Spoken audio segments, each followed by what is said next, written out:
Welcome, everyone, and thank you for joining us today for this special WISE guest speakers event.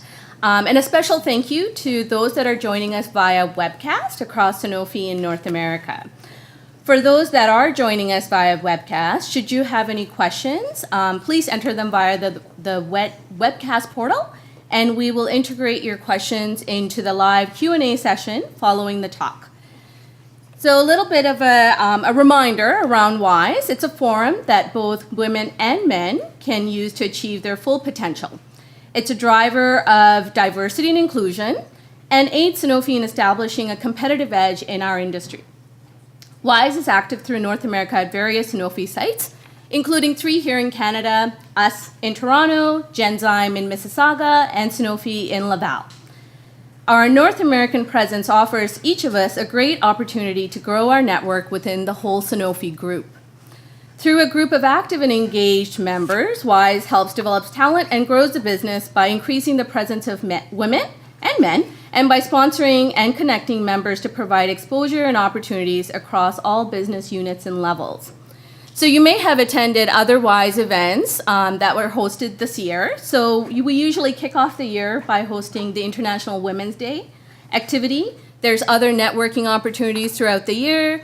If you may have attended the career panel that happened here in '95, and today the guest speaker event. So we're very fortunate today to be joined by Celine Schillinger. Celine is the head of quality innovation and engagement, and is part of global quality for Sanofi Pasteur. Celine's achievements are very well recognized, both within the organization and externally. And today I'll just provide a very small highlight of what some of her achievements. So Celine is a TEDx speaker multiple times, and has been portrayed in Forbes as driving some of the most award-winning and buzzworthy employee initiatives at Sanofi Pasteur. She's a leader in collaborative projects for business and organizational transformation, and is the recipient of many awards for her innovative engagement initiatives in the pharma world. She was recognized as French Businesswoman of the Year in 2013, and most recently this year was recognized as a Knight of the French National Order of Merit.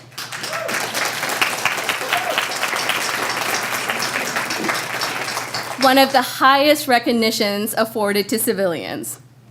And one of the other highlights for Celine is that she went from being a complete social media novice not too long ago to a social network guru. So this was Celine making very good use of in-between courses at dinner. Thanks, Ben. That's 2 devices that she's scanning at the same time. It was posted on Yammer, and one of the members commented that her hands are moving so quickly that they're blurry. So today, Celine will share with us how she connected her story to a bigger story and help us understand how we can make sense of our stories. So please join me in welcoming Celine.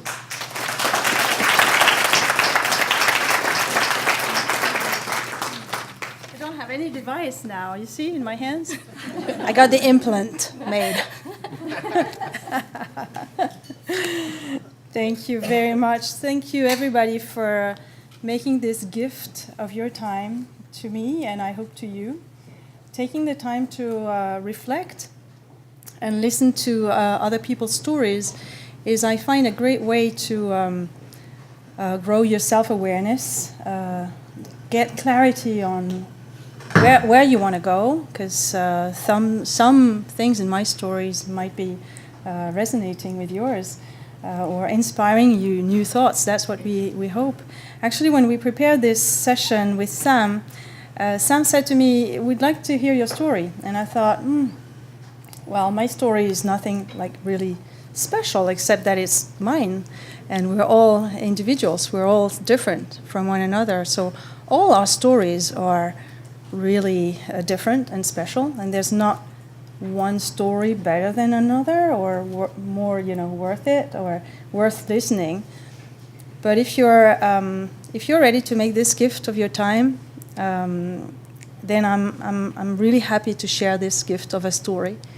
And I think rather than speaking about one story, I would like to speak about stories in general and how stories can help the world move forward and progress with each and every one of you. And so I took as a picture to start this image of Maya Angelou, and I will tell you why. First, because I love this picture. I think it's very beautiful, and I think we need beauty in our stories. The world is hard enough so that we need to put as much beauty as we can in our lives and in everybody else's life as well. So this is Maya reading a book, a magazine, maybe reading a story, and something in her stories inspired me as well. But first of all, why does it matter to speak about stories? Why are we having this conversation? As I was thinking about this topic, I just came back actually from a 2-day conference called Business Innovation Factory. Business Innovation Factory Summit. It's in Providence, Rhode Island, not far from where I live. And this conference is very interesting in the fact that it has no theme. It's every year, but it has no theme. It's just stories. It's just people coming on stage and sharing a story. And I shared mine last year, and this year I was just like attending and feeding myself with stories. And as I was like thinking about this and what I would talk about with you today, I received an article that summed up the conference I had just attended, and the title of the article said, "Stories Can Change the World." And I thought, gosh, that's a sign. It's a sign that we need to talk about that in Toronto.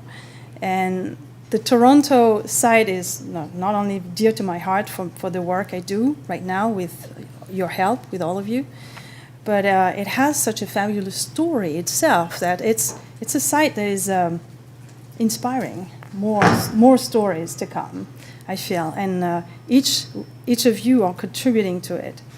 So anyway, this summary article about this conference said, people think, the subtitle said, people think in stories, communicate in stories, even dream in stories. If you want to get anything done in an organization, you need to know how to use story to move people. Okay? And to me, it's very telling. We're not just sharing stories for the pleasure of, entertaining people. We're sharing stories because some of them can be really, really meaningful, much more meaningful than facts or data and why? Because, and that was somewhere else in the article, that someone said, nothing can be transformed without effective storytelling. Stories inspire us and catalyze us to act. So stories are really a way to help us go beyond and switch to action, and from a certain learning we get from this intelligence that is passed on us through storytelling, we're able sometimes to take just a little step and move forward and help the world move forward. Stories create an emotional connection. They generate the next big idea, and they reshape our most vital system.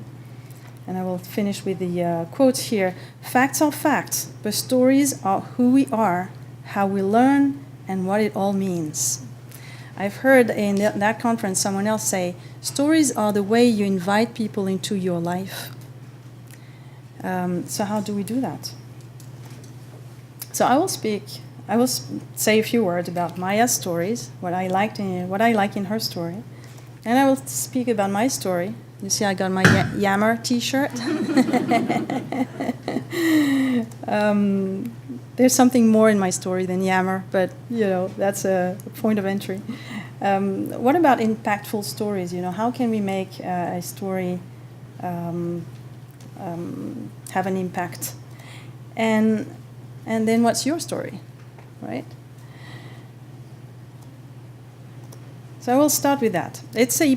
I bought a book for my daughter the other day, and I loved it. And I became a big fan, big advocate of this book. So don't be surprised if you hear me advocate for this book more than once.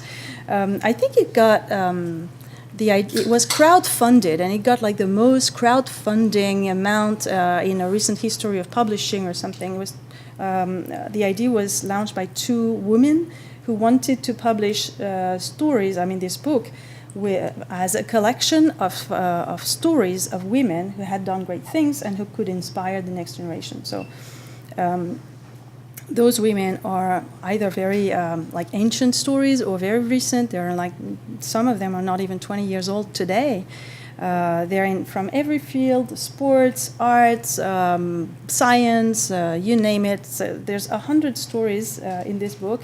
And my daughter, who's 8, and I were reading some of them for bedtime. And at first I said one story per night, but she ended up getting 6 or 7. So we finished the book earlier than expected, but it was really awesome. And so really recommend it. Good night stories for rebel girls, and that can definitely inspire more than women. They are great stories for men too. They are stories of people who have not stopped at what was told, or have not accepted a certain, how the world was framed for them, and somehow took a little extra step and switched it. And I think a lot of us here in this room are also trying to do that, sometimes very successfully, sometimes not. But there's always hope. Always hope that we can do more, better, at a bigger scale, whatever. And this book provides lots of inspiration. So in this book, one story is Maya Angelou's story. Of course, she's very famous. I mean, you all know her. She has written a lot, and she's been celebrated. But there's something special about this one. And this story says, so I will read for those who are far away, who may not be able to see the slide very, very clearly. It says, and I like the fact that I read a story in a speech that speaks about stories. Okay? Once, so good stories starts with once, or once upon a time, or one day, So once, there was a little girl who didn't speak for 5 years. She thought her words could hurt people and promised herself to never make a peep again. Her name was Maya. People thought Maya was crazy, but in fact, she was simply scared. I know you will speak again one day, her grandmother kept telling her. You will find your voice, her beloved brother said. Maya listened to them and began to memorize everything she heard or read: poems, songs, short tales, random conversations. It was like putting a CD on. If I wanted to, I'd run through my memory and think, that's the one I want to hear, she later recalled. She became so good at memorizing words that when she started to write it was like music was flowing from her pen. She wrote about her childhood, growing up in a town where African Americans were treated badly for the color of their skin. Her writing became the voice of the civil rights movement and all the people fighting for the rights of African Americans. She constantly reminded us that everyone, black or white, male or female, has equal rights. In addition to her many books, Maya was so talented that she also wrote songs, plays, and movies, and acted on stage and on screen. See me now, black, female, American, and Southern, she once said to a group of black students. See me now, and see yourselves. What can't you do? So why I chose this story for you? For many reasons in this text. First, it's about a little girl who didn't speak. And many women don't speak. Many women are constrained by social norms, by their education, by intimidating male figures around them, at home or at work. And many people feel they don't have a voice. And I feel what you're doing here by gathering, by creating this network of people together, you are authorizing each other to have a voice. And those men who participate in this conversation are very brave, because they go beyond cliches, social norms as well, and they prove that a different conversation can be had. So having a voice, I think, is an important topic in all women's networks or diversity networks. And finding your voice is also a theme that really resonates with me. I feel that for many years I have been going with the flow, and I didn't really understand what finding my voice was. What was it really special? I was interacting. I was having a normal social life. What more was it to that? And then I found out, and I will speak about that later. But finding your voice. What is it you want to say, and how can you say it? Her writing became the voice. Her writing became a catalyst. She started doing something that helped others, that enabled a group, a network, and then a movement, the broader collective. So it started from her, but it really helped a lot of people. The civil rights movement. I am so in love with social movements. I think this is where you get the passion, the energy, the commitment, the purpose. This is where you embark collective, like numerous people. This is what we're trying to do with Big Opportunity here. And why are we trying to do that? Why are we inspired by social movements? It is because we have, in our complex world, where organizations are really like massively complicated, and it's difficult to change things, and we're trying like projects and frameworks, processes. We're trying all that, and they work somehow okay for some things, but not for change, not for innovation, not for agility, not for speed. For that, you need the passion of people. You need the diversity of people's brains, creativity, emotions, and how best can you gather these people's individualities?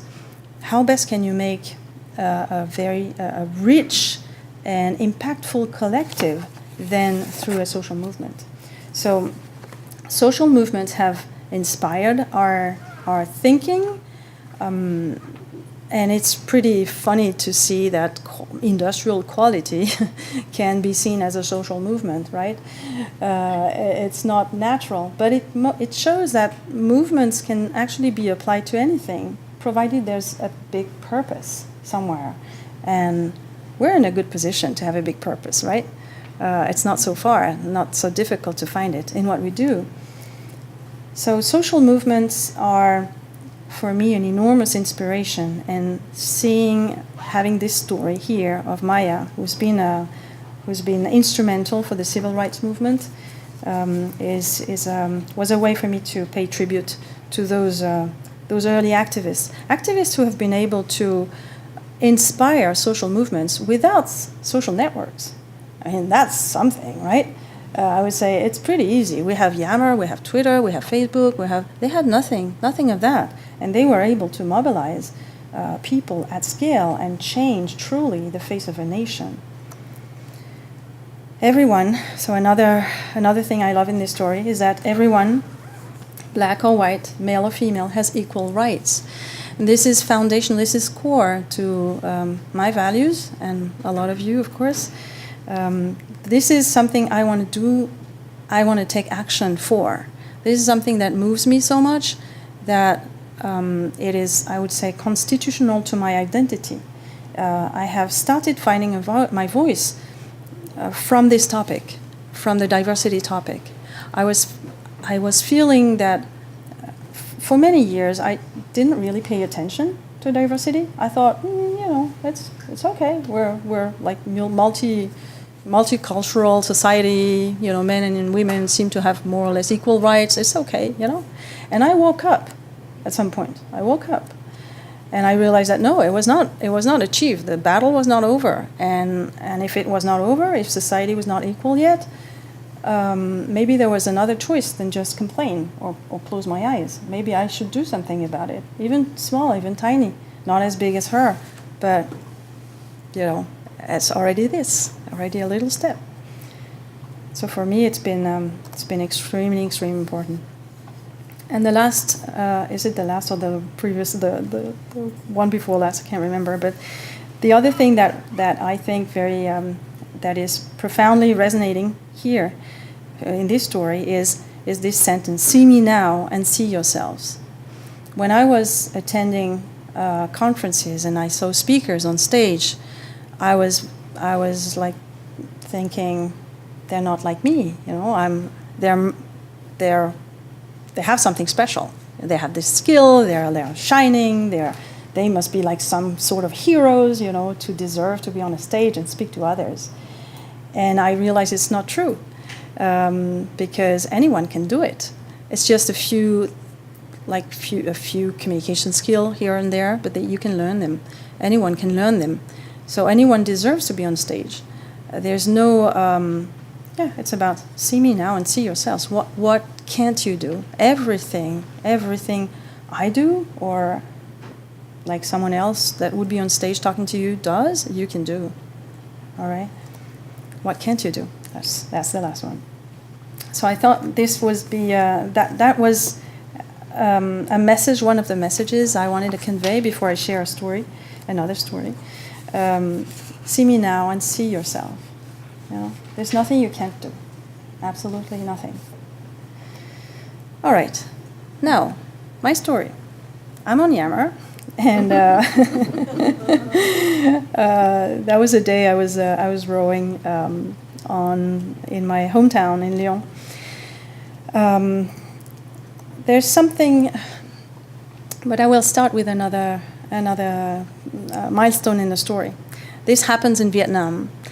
I was invited at that conference I talked in the beginning, the Business Innovation Factory Summit. I was invited to tell my story last year, and I was very embarrassed at the beginning. I thought, oof, what can I say? What can I say that can be interesting for others? And then I thought, my story. I mean, an interesting type of stories is the hero's journey. The hero's journey is a story where you don't start from a certain point and rise, and go to another point. A hero's journey is a journey where you have ups and downs, and hopefully it's ups and downs that lead you somewhere, upper. But it's a story with setbacks, with where at some points things didn't come out as you wanted them to come out. And you've learned from that. But I thought, I'm going to share that publicly in a conference, and it's going to be recorded, and people I know will see it. And it's going to be on YouTube forever. And some of the setbacks I've experienced were actually in my work. And I'm still working in this company. What can I do? So that was a very interesting experience to have to think of your story in a way that is that can be appealing to others, in a way that is sincere and authentic, where you say actually things that happened, but you don't say that in a way that can hurt you or hurt others, and you say that in a way that can maybe help others, to learn from that.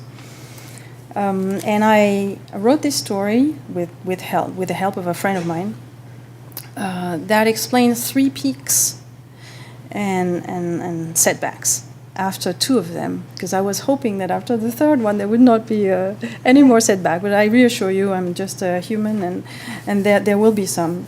There has actually been one recently, but it's so fresh, I can't yet talk about it. It's not yet part of the story, but it will be at some point, for sure.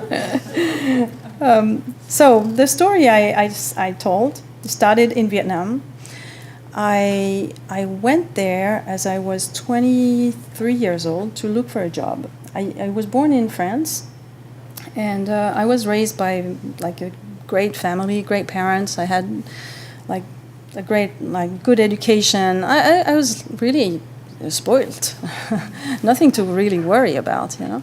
And I felt at some point, I'd like to know what I'm really able of. You know, what am I capable of in a harder environment? What is it that what am I, worth really at? And what can I do in a harder environment? So I chose Vietnam, which was pretty, still pretty closed, not very developed at that time. And I went there and looked for a job.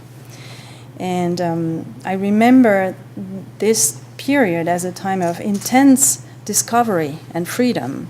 And it was absolutely magical to have this open space, and instead of taking a more expected direction, taking another course and having a blank space, a white page in front of you, and being able to write what you want to write, not what you're being told to write, from your education or background or whatever.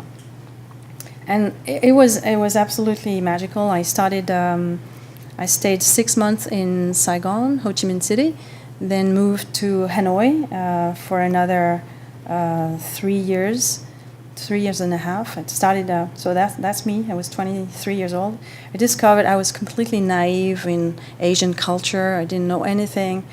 So I made like big mistakes. For example, thinking that there was a woman who was fasting, and I thought she wanted to lose weight, and it was actually she was following a Buddhist rite, and I felt so clumsy and so idiot, not knowing that, and this and many other things. And you realize that people who, like, there was this other thing I remember, this very small grandfather, very frail, and I thought, oh, he must be a poor man. He was actually one of the most famous writers in Vietnam, and like, well, okay, it makes you feel humble, and you don't have this. Your usual cultural framework to help you decode, the situations, and so you have to go back to the roots of, empathy, having friends, being friendly enough that people will want to explain to you instead of making fun of you, that kind of thing. So I was hosted for 6 months by a Vietnamese family in Saigon. I learned the language. I didn't know anything, of course, the language, not whatsoever. So it was a great learning experience. I did crazy mistakes in the beginning because the language in Vietnam is pretty tough, pretty hard to learn, but interesting. So that was a grandfather who hosted me in his family. We were 13 people working and living in the same home, and I was the only foreigner because there were 3 generations. And kids came and played on my bed and chit-chatting, and I didn't understand a word, and I felt like I'm older, I should be able to respond, and they're kids, and they're more clever than me. They're more at ease, and it was absolutely fantastic, absolutely thrilling. So here we're paying tributes to the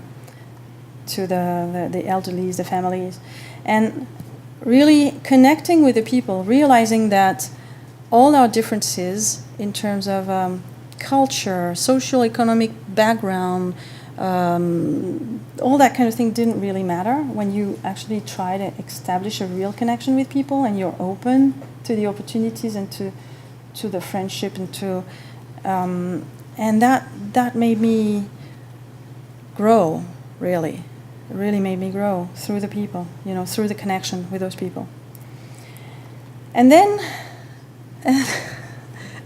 after a few years, after 4 years in Vietnam, I come back to France.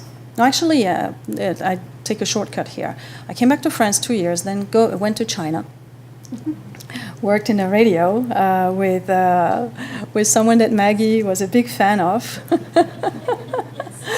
It was a very popular radio station in China at that time, and I was leading the operations of that Chinese radio. Another opportunity, amazing opportunity to connect with a different people, different culture, and so on. And then I come come back to France, settle in Lyon, and start working for Sanofi. And that was a big cultural shock.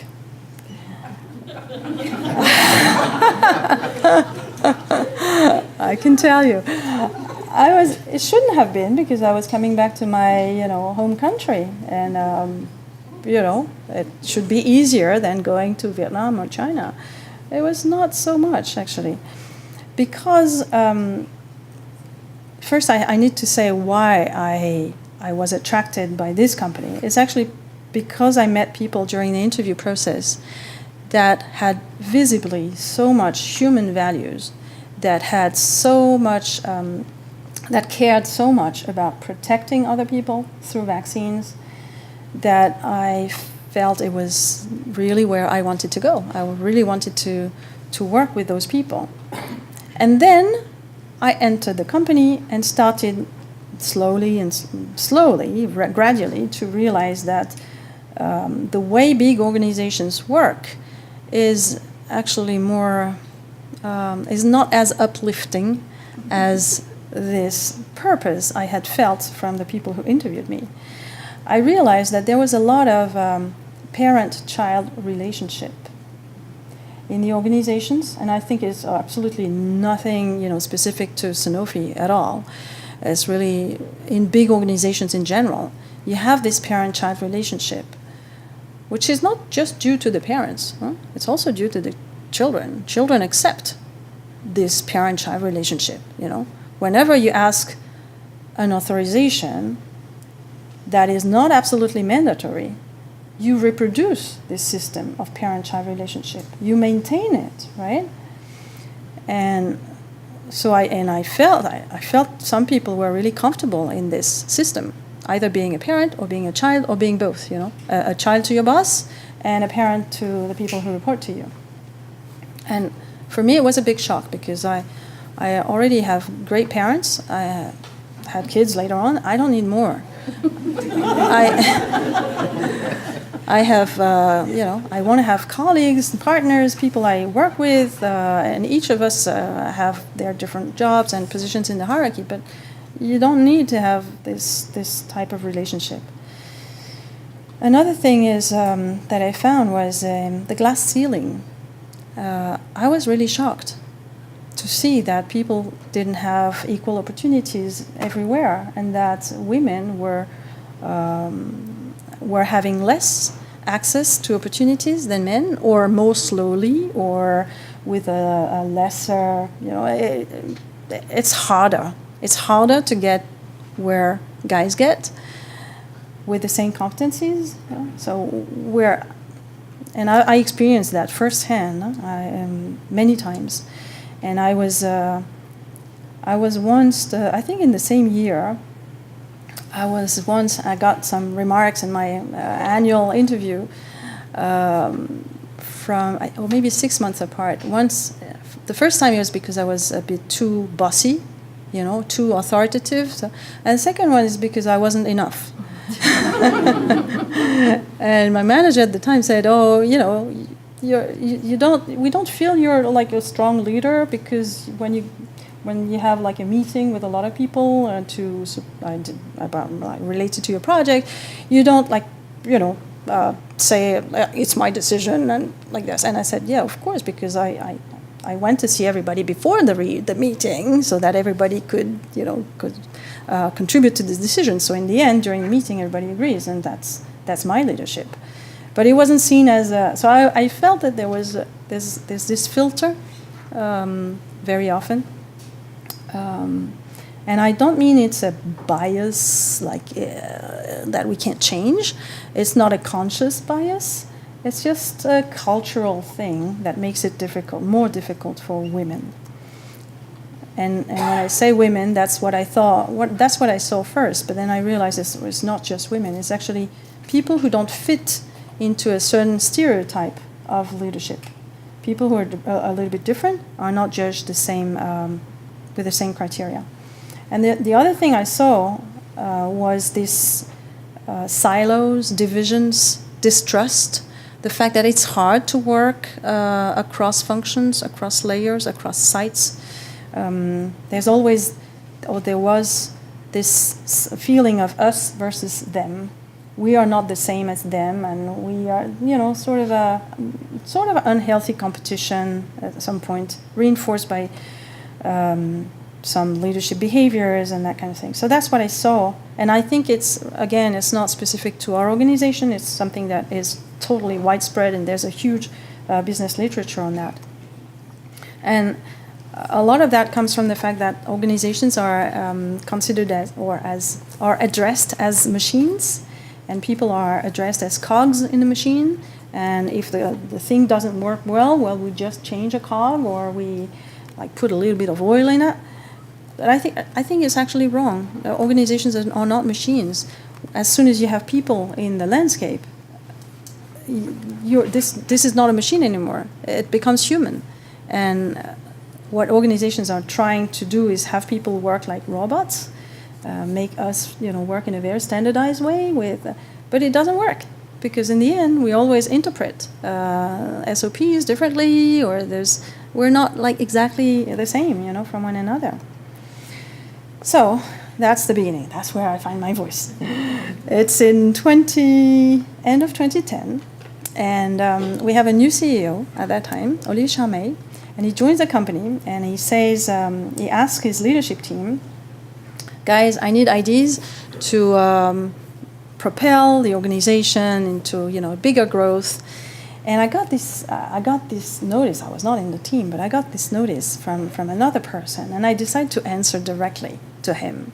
I take a little risk, I didn't know what could happen. I was not authorized. I'm not supposed to write to the CEO, but I thought, maybe I can do that, and suggest, because my email was really nice, I thought, so I thought this, what we could do for Sanofi is actually increase our diversity at every level and have more different people influence decisions, and that would actually be good for the business. I didn't get any answer, but actually got answer 6 months later, because this letter triggered a movement, a group of people getting together, and this almost is really a grassroots movement of employees, men and women, deciding to get together and improve things and help the company get better. WISP is the acronym for Women in Sanofi Pasteur. That we changed very quickly. The acronym stayed, but we realized that if we were to stay a women's group, we would end nowhere, because we had to be as diverse as we hoped the company would become. If you're not diverse in the beginning, you can't preach for diversity, right? So this movement triggered a lot of awareness, and we thought, oh, that's cool. We've reached our goals. The company is now, it's okay. It's going to be okay from now on. It's going to be diverse, and there are going to be plenty of women everywhere. And no, it didn't happen. Actually, some things happened. Some tiny things happened. Not a lot, but some that wouldn't have happened without this movement. But the most lasting, the most interesting things that happened is that it empowered us, those people who contributed to the movement. It made us see that another way was possible if we got together and took action. And of course, that inspires the big opportunity that you see now, and with the benefits it has on the business and so on. But it was a moment of down, after 2 years, when we saw that nothing else was moving, and that our great ideas had been handed over to functional departments, and that they were doing nothing about it. Anyway, here comes. So that's what I think we understood, this corporate artistry, the fact that we are able to see things differently, and we have power, and we can do something about it. And so that led me to another story, where I was invited to contribute to the launch of a dengue vaccine by working on an engagement strategy, leveraging social media, social movements, like the same kind of thing that had been done for the diversity movement. And we leveraged social networks, Twitter, Facebook, a pull strategy, where instead of pushing things to people and telling them, hey, here's our vaccine, it's going to be great, buy it. Instead of that, pulling people together and telling them, hey, what is it we can do together against this disease? Because it's really bothering us, it's really bothering the world, and we're not here to sell a vaccine, we're here to fight for a cause together, and we're going to do that with other activists and other institutional partners, so that you see it's not biased, it's not self-serving, it's really focused on a cause. And it worked really well. The engagement was pretty amazing. The Facebook page alone got 250,000 followers in less than a year. It had never been seen in the entire health industry, never. So it was really a big success, but very complicated internally, because we were not pushing a message. We were inviting people into a conversation. The diversity of people, anyone in a conversation, in the co-creation even of solutions. And so it was hard. It was hard. There's been many pushbacks. And fortunately, so you see the first peak, setback, second peak, setback. The third peak is when Anders Winter, the Chief Quality Officer, joined the company and realized that our industrial affairs needed a complete different way to work if we were to solve our problems in a sustainable way. Everything we had tried before it had achieved some sort of progress here and there, but it was not sustainable. It was not deep. It was not achieving a new way of working. So instead of that, we launched a movement, the Big Opportunity. You have some of you are on this picture, and I can't thank enough. I'm not vocal enough in my gratitude for the first ones who joined that, not knowing what it would look like, not knowing what it would be, true pioneers who accepted to contribute, in a very positive fashion. Yeah, how can we activists make a difference? How can we, make our purpose reality here in Pasteur? You don't have to fight for civil rights. You can fight for making vaccines available, and that's already a good fight, So that's the Big Opportunity movement, which is now in its third year. I would really encourage any one of you to get in touch with the Big Opportunity volunteers here on the site. They're really awesome. They're doing a terrific work. I know the site has been challenged lately, but believe me, they have the purpose. They so deep in there. It's deep in their core. And it's this energy, this vitality, this innovation that you get from this. It's really contagious. It's absolutely awesome. So if you feel depressed, go and see them.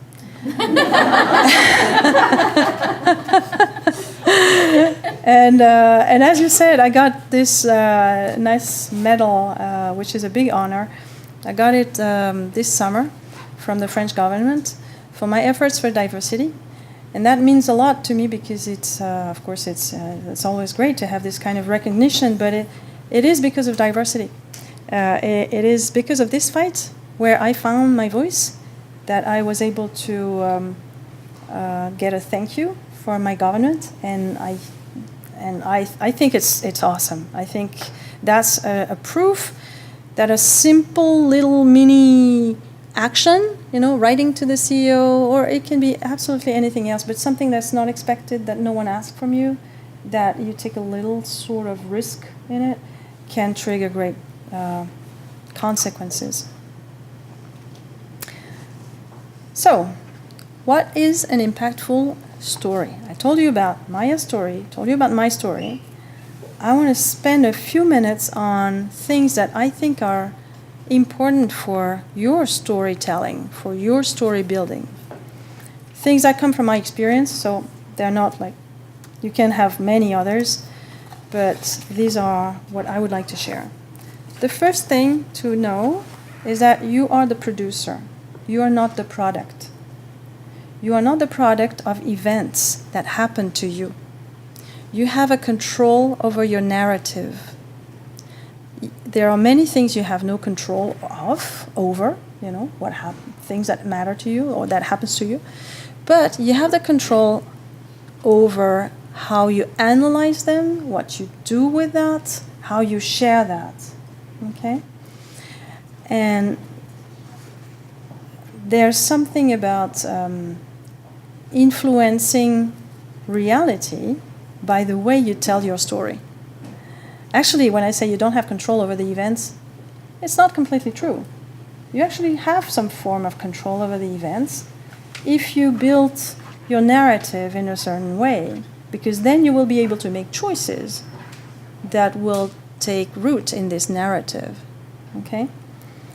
And there are important moments in your life where you can, there are moments of deep discovery, like the ones I spoke about in Vietnam and that kind of things, where you have this sense of freedom and discovery, from where you can write a story, from where you can decide, this is how I want my story to be. This is how I want to say it.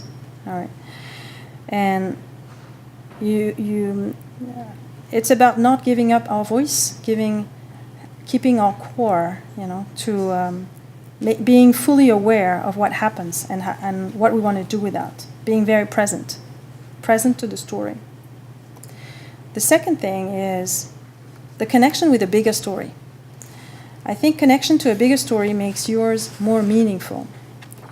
So identify what in your story resonates or relates to a broader collective narrative. And why is it important? Because it enables you to connect with other people who share this narrative, this broader collective narrative. And by joining forces, joining ideas, joining, hearts and souls, you are able to grow and move your story to the next level. It's about community building, finding your community, your communities. It's about empowerment. I showed you my Yammer T-shirt. It's also a tribute to the power of social media that have been totally instrumental for me. How that is the way I have been able to connect with people outside of my geographical perimeter or work perimeter, and because we had this purpose in common, I was able to connect with very, very different people that have stretched me, brought me some very different ideas and helped me grow, absolutely. The third one, I already mentioned that in the story, setbacks are part of your story. So don't be afraid of them. Again, it's what you made out of that, right? They will happen, for sure. If you have no setback, your story is going to be really boring. It's really what makes your story more interesting, actually. So we have to, I think, accept what comes. Fight, of course. Fight to recover, absolutely. But accept with humility and embrace the learning that comes from failure and from setbacks, really. It really makes us more interesting. The fourth thing I think is important is that your story is multifaceted. You are not defined by one thing. You are not just a woman, or you are not just an African American person, or you're not just an immigrant in Canada, or, you have many different angles. There are many different angles to your story. And you can cultivate many of them. You don't have to focus on just one, because this makes it makes your story richer as well. And it grows your capacity to connect with more people and build a richer community and evolve. And of course, this story evolves as well. You're not stuck. The moment you define a story, you don't have to live with it forever. You can grow it. You can bring it to the next chapter. Another thing is inviting others to tell your story, to tell their story, helps improve yours. being true to the conversation, inviting people to real conversations instead of just, talking about the weather. Finding ways to have deep conversations with people. What's your story? What moves you? What gets you going? It's a gift you make to them, and it's also a gift you make to you by having inspiration, by stretching your ideas, by maybe expanding your comfort zone to other ways of seeing the world. So accept the offers. I would say turn to yes as a default mode instead of no thank you, I have no time. And hang around with people younger than you. Mentor if you can. It's a great way to keep connected to different ways of thinking. Let people challenge you. It's always good. And another point I think is especially important for an audience made of mostly women.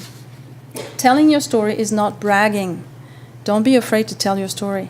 Very often I see people who feel shy and say, oh, I don't want to brag, I don't want to talk about me.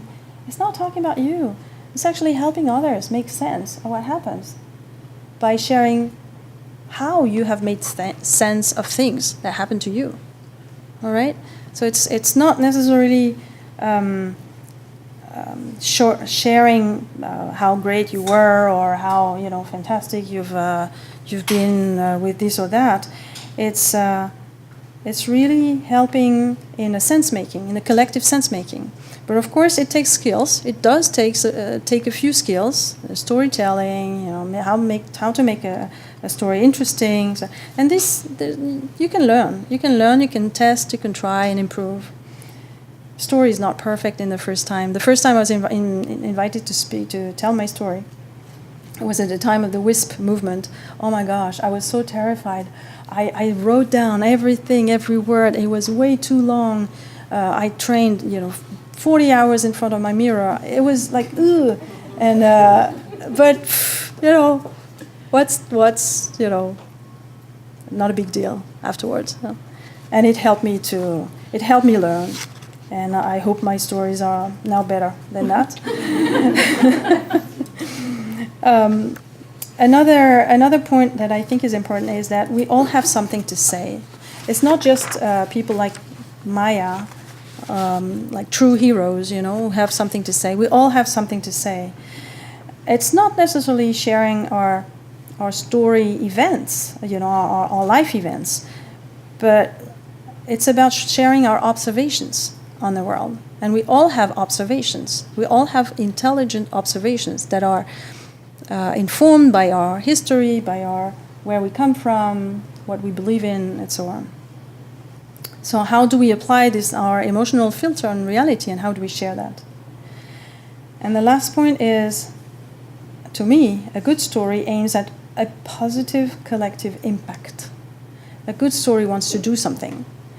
Right now, I want to encourage you to share your story and to listen to people's stories as well, because I think it's a great way to feel empowered and to make society progress and our organizations progress. What is it that you want to do? Choose the topic you really care about. What is it that you want to change or improve, and work your story around that. And Maya, again, said a sentence that I think rings very true. There is no greater agony than bearing an untold story inside you. It's a great one. So I think if you're 80, 100 here, there are 100 stories that want to come out. Maybe more. You have maybe more than one story. So what is it? I think it's our responsibility in the world to bring our unique point of view and to share that. If you keep that for yourself, the world will miss an important point of view. It will miss your point of view. It will miss your story. So go for it. Thank you.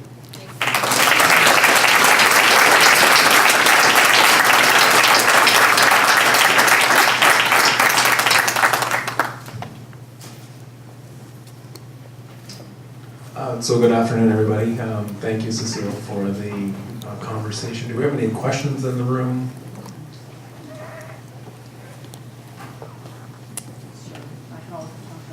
Hi, Cecile. I'm Barbara Karnofsky. Nice to meet you. I was at a conference a few weeks ago in Rome. It was all of the lawyers and compliance officers personnel globally. And we were talking a lot, sorry? I'll be a little louder. We were talking about, I was moderating a session on the values, which you all might think very boring, but in fact it was interesting to hear how people felt about courage and the lack of courage in the company. And it resonated for me today, listening to you about telling your story and having the courage to not only tell stories, but also listen to people's stories. And I don't know if you can comment on whether or not in your experience in the company, you've had some observations on the link between storytelling and courage. Oh, that's a great question. What's the link between storytelling and courage? It's so interesting, and it resonates a lot because I have been to an event this summer called the Courage Camp. During 2 days, we brainstormed. It was outside of work. It was a personal event I attended. We brainstormed around courage. What is it? What is courage and how to grow it? And one part of this brainstorming or session, it was a 2-day camp in a fantastic place. One part of it was about identifying what holds us back. What is the precious cargo we don't want to lose? You know, what is it our sense of identity? Is it being true to a memory, a dear memory, or I don't know. So there's things that hold us back. And another part of this camp was focused on courageous conversations, having courageous conversations. Instead of trying not to hurt feelings of people, there are ways where you can have courageous conversations without hurting the feelings.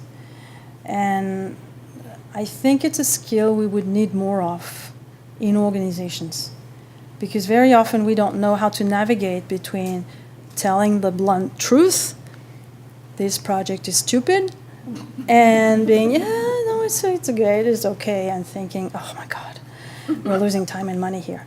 And how can we balance that, you know? There are unhealthy ways to balance, to kind of influence, you know, influencing the leader who will be able to say, no, this project, we stop it. Or there are more direct but more challenging ways to actually talk with these people. And I'm not extremely good at that either. It's a skill I also need to build and grow all the time. I don't think courage is a value you get. You know, it's not black and white, and you don't get it forever. And it's a continuous journey, I think, in courage. But being aware of that and having this kind of conversations together as teams, I think is really important. Making sense of what happens together across hierarchical boundaries or functional boundaries, or letting our egos on the side a little bit, you know, so that it doesn't disturb this true, honest, courageous conversations would be great for our organization.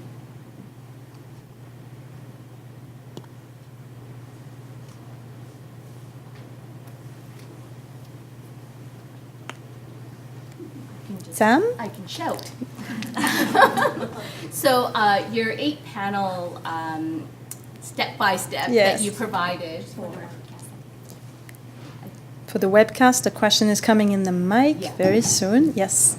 Perfect. Question by Sam. So your 8-panel instructions or guidance on storytelling, I found resonated a lot with me, one panel in particular, and that was about telling your story is not bragging.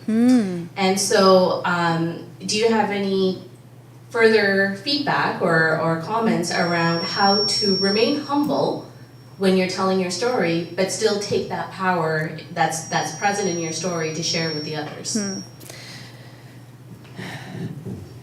I think, first of all, what you are experiencing here is a social norm that has been imposed on women. We are not supposed to speak for us. We are supposed to speak for a collective. Our voice is way more accepted if we speak for a collective than if we speak for ourselves. Studies around raise negotiations show that very clearly.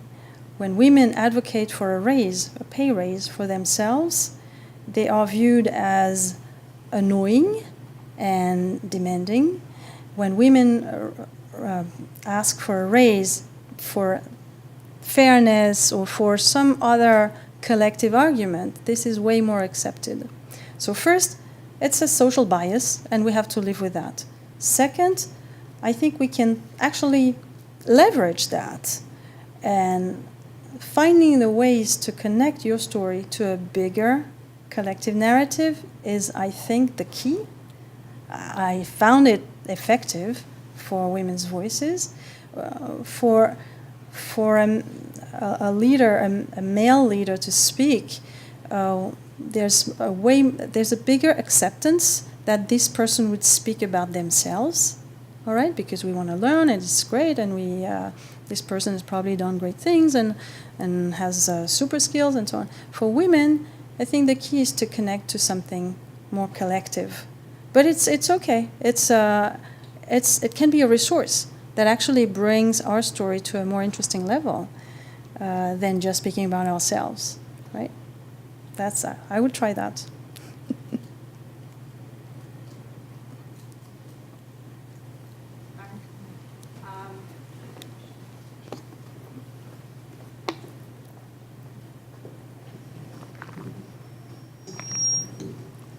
Thank you so much for the presentation. It was lovely. Thank you. Just a question: how do we influence the storytelling to our community here that can be at some point very numerically driven or data-centric? I think if you have anecdotes, if you have little story snippets, like things that will that you can inject here and there, almost as you tell, as you speak about your project, your data, or inject here and there a little bit of storytelling. So don't take too much time in having this sort of event is exceptional. You don't have the capacity to do that in your everyday job, but you have the capacity to inject a little bit of storytelling that will not disturb the flow of work, but that will give soul to what you're trying to do or to achieve. I will give you one example. I was in a conference, story. I was actually in a call this morning, it's a true one. I was in a call this morning at 7 a.m. at the airport, and I was asked to explain to a group of change managers, internal change managers. I was asked to explain the big opportunity phenomenon and how it works and blah, blah, blah. And so I was telling them, I was speaking on slides, and I was telling them about the process, the timeline, the delivery, the blah, blah. And then I said, but I always have a few stories, very short. And I said, once in the first meeting of the Guiding Coalition, the first global volunteers, a woman started to cry. So once, you see? Once upon a time, I didn't use the once upon a time, but the once attracted the attention of my audience. I could feel that on the phone. And it's a true story. So it's a story in a story that I'm telling you. Once, in one of our first meetings of the Guiding Coalition, this woman started to cry. I went to her and I said, "What's the matter? Are you sad?" She said, "No, I'm very happy." I said, "Why?" And she said, she's a shop floor operator in Swiftwater. And she said, "I have been working in this company for 25 years, and it's the first time I've been asked for my opinion." Pause. To let people reflect on that. And that is the moment that in my conference call this morning, they understood. they got what I was trying to say with the process, the timeline, etc. But they got, I think it reached their brain, but the story reached their hearts. And from then on, with this small anecdote. So if you can, as you move along with your projects, make sense of those little things that happen and that are really meaningful to what you're trying to do, and serve them again and again. Sometimes you can have your story, what you're trying to do, get across more easily.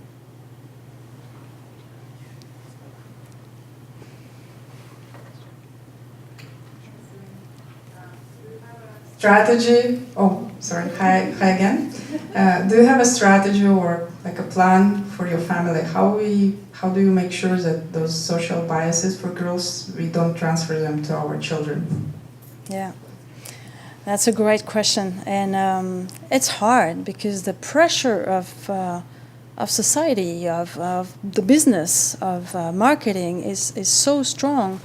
I was trying to find a film the other day on Netflix for my daughter, and everything that I saw was pink and about horses, and it was like, it's really hard, really tough. So, for example, I bought her this book to show another reality, and I invited my son to read it as well, so he sees the same reality, and.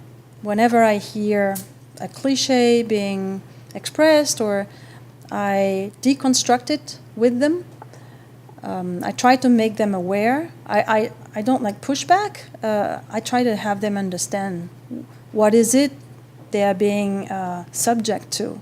What is it that businesses want to sell them? So I think it goes through education, making sure that. Making sense of what happens, and also role modeling. And it starts by us, right? Seriously. If we keep very, a strict gender division at home, and we do all the things that as women we are expected to do, if there's no exchange of, I take some of my husband's traditional roles and he takes some of my traditional roles, if we keep a strong division and we tell kids not to believe in this division, they won't. So it starts by us, really. Yeah.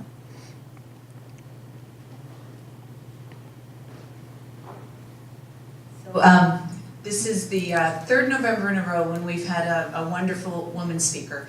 And we had the president of FedEx, Lisa Leeson. He was here 2 Novembers ago, the president of Sanofi Canada, here last November, and then you, Celine, this November. So I think we're very lucky here, in Toronto to have this opportunity during Novembers.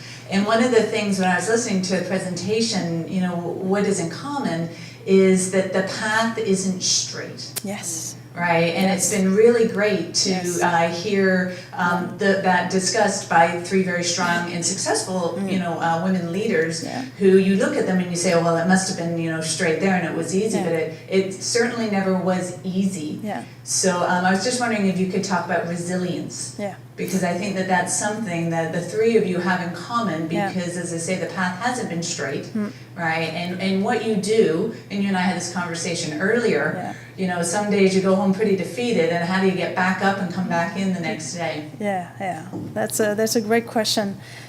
And some times in the past, I have felt completely. I have felt I was like I was becoming a cynical person because it was too hard. I was not progressing, and I was wondering, what is it? Is it about me, or is it about the system, and are they like all nasty people? And I'm like, no one understands me, and and this is a very sterile. It's a dead end. It doesn't lead anywhere. This path doesn't lead anywhere. So instead, where I found my balance is and where I started to evolved positively is when I connected with other people, and when I took action, when I decided to act upon my frustration in a positive way that would not be just self-serving, but that would serve other people too. It's really by making my vision, it's defocusing from myself and focusing more to the collective, that I found ways to grow, learn, connect, find more support, and really trigger positive energy to improving the system, rather than swimming into negative energy. And where some people, I mean, it's quite comfortable, to swim in this negative energy too, because you don't have to challenge anything about yourself. They're all mean people. They don't understand you, But then it doesn't bring anything to you, nor to the world.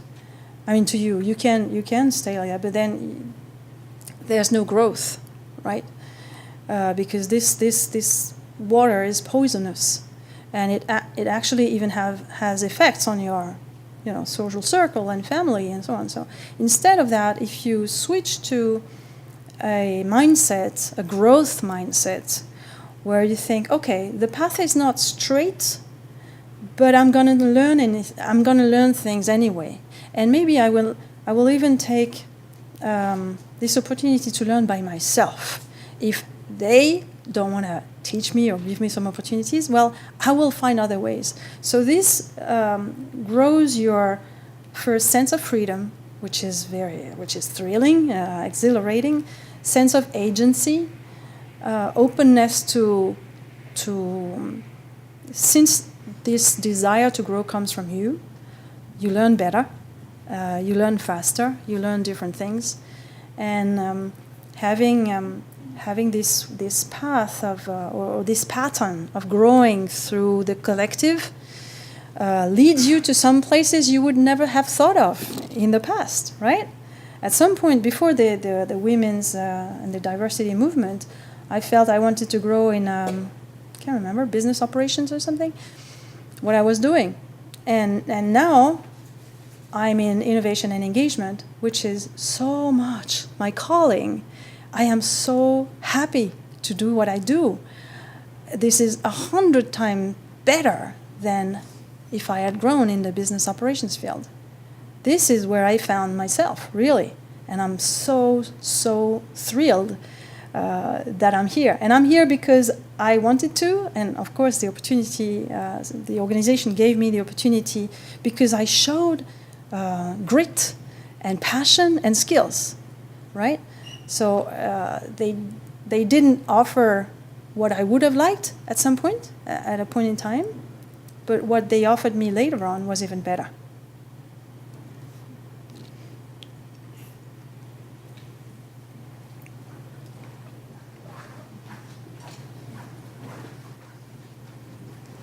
Hello, Celine. My name is Sarah, and I've been following you on LinkedIn and watching your TED Talk, so I was very happy when I heard you'd be coming to tell your story. So kind of on the lines of what you were just saying, and something you said earlier, that sometimes our story arc sets us up for the opportunities that come so that we can take advantage of them, so that we do have some control over the events that happen. Sometimes when people tell their stories, whether they're straight or curved, you could almost see how it almost seems premeditated. It almost looks like you knew what you were doing the whole time. Yeah. But really, you were probably just taking advantage of the opportunities as they came along. But then looking back, someone looks at you and says, how did you know to do that? Yeah. So you said if you had stayed in operations, you might not be where you are today. You went from working with social networks to working on Break Dengue. How do you figure out those turning point steps as you go along that lead you into the directions that eventually lead you to where you are now? Yeah, you are totally right. Actually, the story seems logical from after. And that's part of the storytelling. It's how do you make sense of what happens today based on how you made sense of the past. And how do you figure out your purpose so that it leads you to the future, right? But in the past, when things happen, and like the next step, I have no idea what it's going to be. But come back in 4 years, I will tell you the story, and you'll say, well, of course.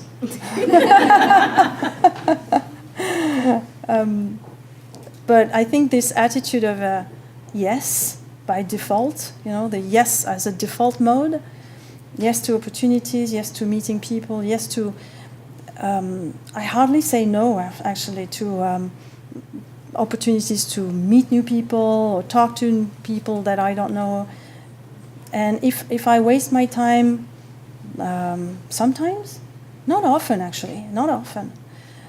But if sometimes I have the feeling I lost my time, I took a chance. I took a chance to making an unexpected connection, and that may bring me to some place that actually makes sense. But I will realize that later.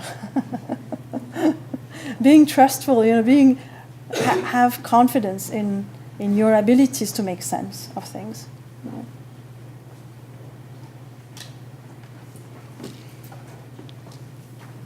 Bonjour, Celine. Bonjour. My name is Monique Champy. I'm originally from Laval. All right. And I moved here to Pasteur last year. Okay.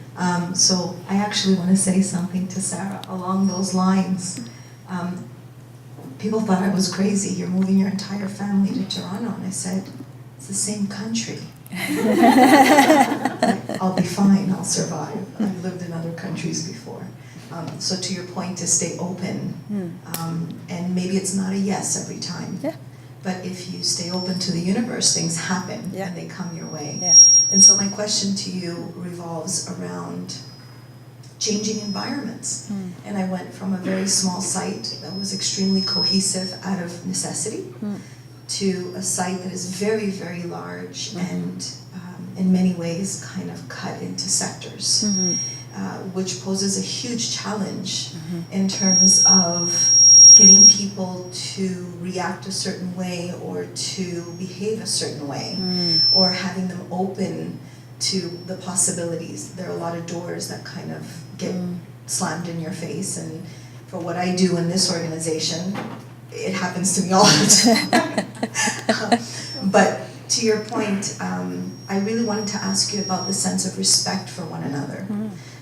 I think that one of the biggest challenges that we face, whether you're in a small organization or in a larger one, is the speed that we're moving through kind of promotes a bit of disrespect. And I was wondering if maybe you could talk a little bit about that in terms of engaging others, in terms of telling your story, in terms of how that affects folks and how folks react in a respectful manner when you do share a bit of yourself. That's a super nice question, and I feel it's really at the core of what we're trying to do with the big opportunity. Instead of having little respect for what people bring to an organization and putting them here and there and in boxes, we here show respect for individualities and people in their wholeness. We invite people to join as they are, and they form a network of people that is really different from one year to another because the people are different. And to us, this is where you get the best out of people, is instead of shrinking them to the minimum common pattern, we try to expand them on the contrary and make them grow and connect and stretch them in a positive way, because that is giving them additional leadership skills. And leadership is not just useful in our daily work, it's how people direct their lives and how people make choices and make choices in a way that is empathetic and authentic and respectful.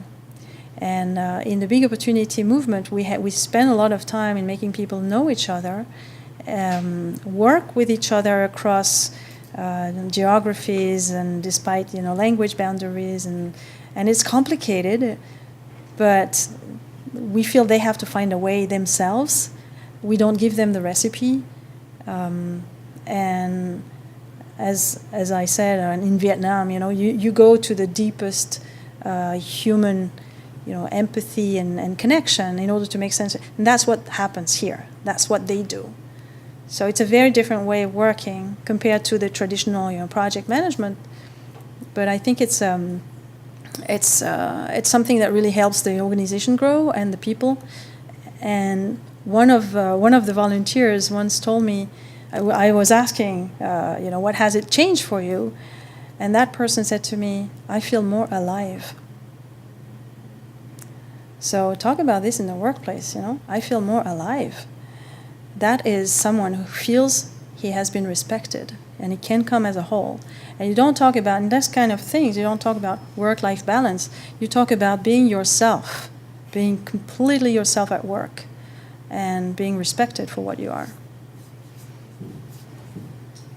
All right, very good. There is some chocolates and cookies left over here on the side, folks, but I'd like to pass it to Anne to do the closing. And I would like to thank you very much.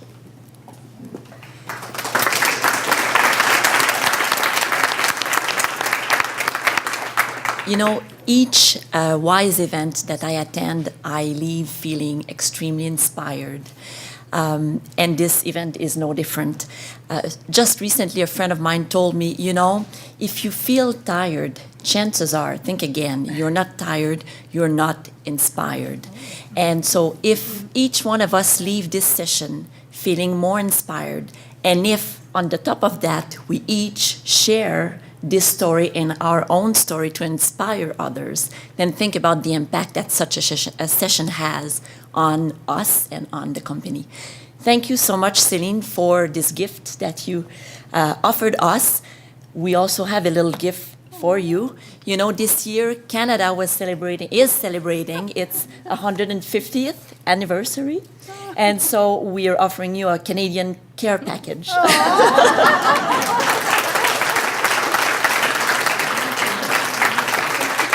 Thank you so much also for people across North America who joined us. I hope you enjoyed the event.